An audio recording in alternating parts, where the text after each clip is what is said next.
Is it bad to rake a yard if the grass is wet?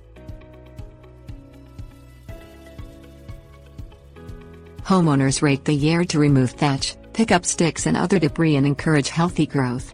Following a few simple guidelines on timing allows homeowners to rake the lawn as needed, without causing damage to grass blades. Disadvantages. Raking the wet yard removes the live grass from the soil.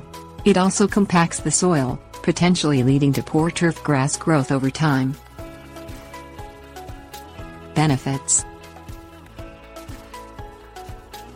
Lightly raking soil that is damp, but not waterlogged, improves plant health. It increases air circulation, which works to warm the soil and grass sooner. This causes grass to green earlier in the season, leading to a nicely colored spring lawn.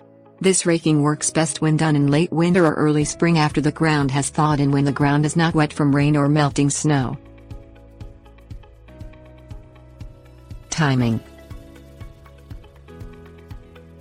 Avoiding raking a muddy lawn reduces the risk of problems. Wait until the ground firms up, even if grass remains slightly damp. Raking at this time proves ideal for removing thatch and reviving matted grass in the spring.